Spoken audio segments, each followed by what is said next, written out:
આની જ્યારે અપૂર્તતા જણાય ત્યારે ગાયના છાણની રાખ પીવી અસંખ્ય લોકોને ખૂબ સારું થઈ ગયું છે. શરીરમાં કેલ્શિયમની ખામી હોય ત્યારે દેશી ગાયની મોરી છાશ સવારે 1 ગ્લાસ.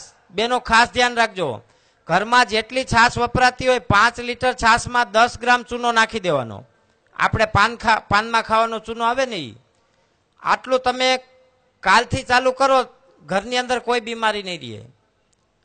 ચૂનાની અંદર અતિશય પ્રમાણમાં કેલ્શિયમ હોય.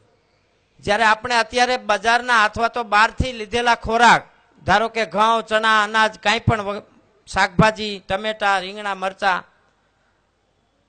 તો આની અંદર એટલું કેલ્શિયમ જેટલું શરીરને મળવું જોઈએ એટલું આવતું નથી. એનું કારણ આગળથી છે, ખેતીને લગતું જુદું છે.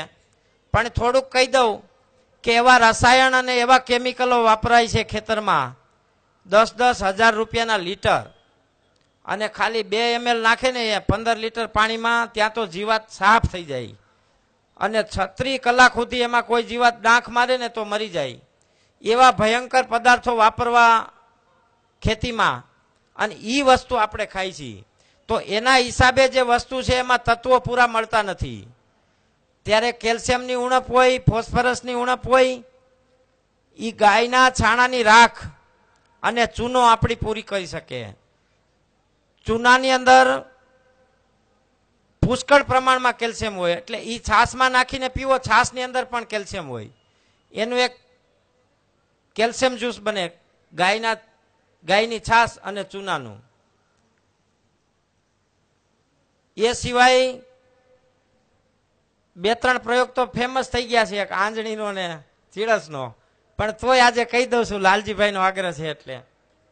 આપણને ચીળસ નીકતું હોય, કદાચ આમાં કોઈ ડોક્ટર હોય તો માફ કરજો, આપણે એને ખોટું લગાડવા માટે નથી કહેતા, પણ ચીળસની મિત્રો કાંઈ દવા જ નથી.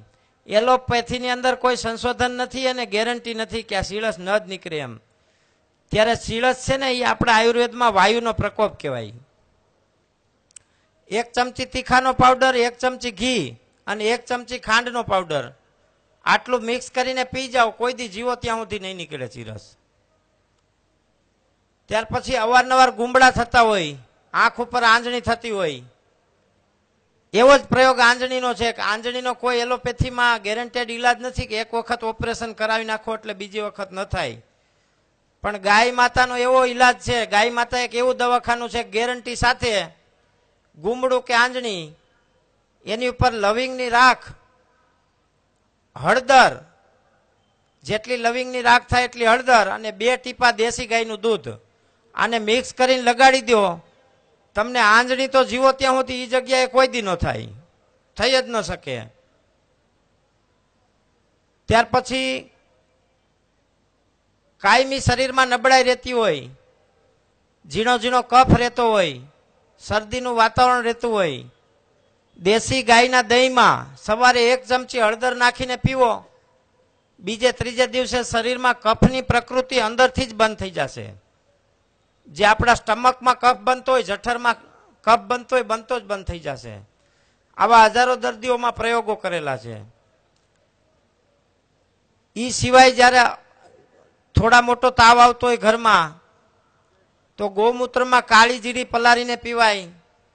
મેલેરિયા તાવ હોય તો ગૌમૂત્રમાં ગળો પલાળીને પીવાય.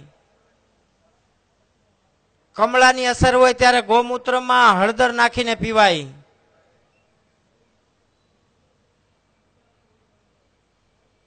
આ સિવાય અસંખ્ય પ્રયોગો છે.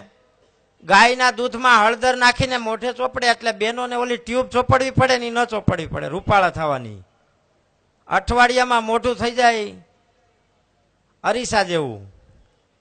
એ સિવાય જે લોકોએ સ્કિનની વધારે તકલીફ હોય, મોઢામાં અવારનવાર ફોડકા થતા હોય, તો એમણે પણ લવિંગની રાખ અને હળદર એમાં મિક્સ કરીને ગાયનું દૂધ ચોપડી શકાય.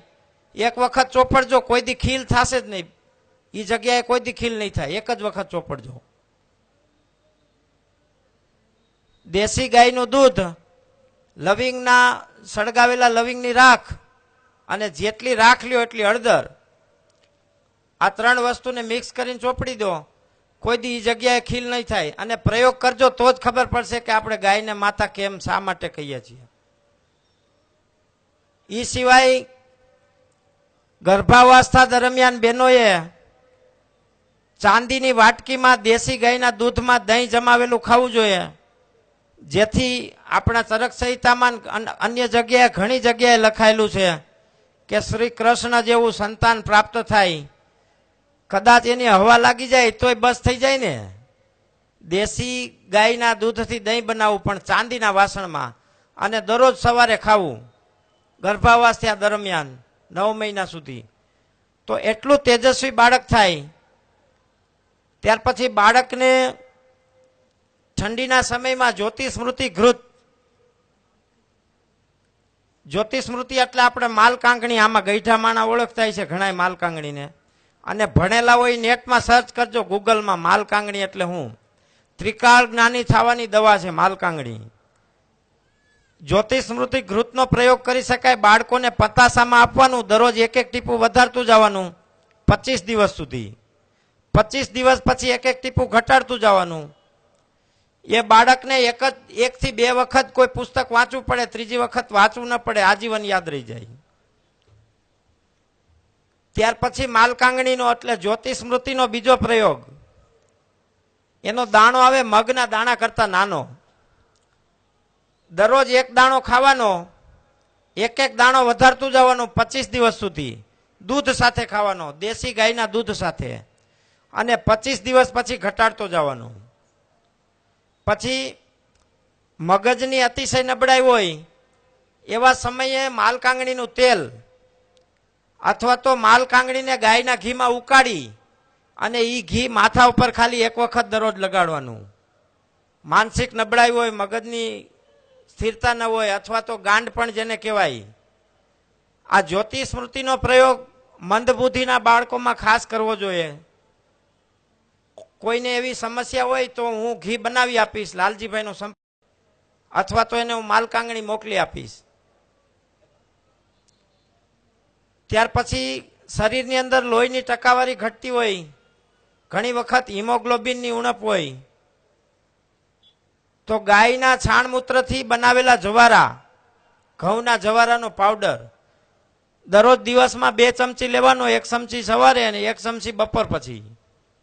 100% હિમોગ્લોબિનમાં સુધારો ડોક્ટરી રિપોર્ટ સાથે. બસ વિશેષ નહીં કહું, પ્રયોગો તો 2 મહિના હાલે એટલા છે, પણ આપણે સાંભળવાનો સમય ઓછો છે. અને વિશેષ કરીને આપ સૌ મિત્રો, વડીલ બંધુઓએ અહીંયા મને સ્થાન આપી અને શાંતિપૂર્વક સાંભળો. મારાથી કંઈ અવળું બોલાઈ ગયું હોય તો માફ કરજો. અને મને સાંભળ્યો એ બદલ ખૂબ ખૂબ ધન્યવાદ અને આભાર. જય ગૌ માતા.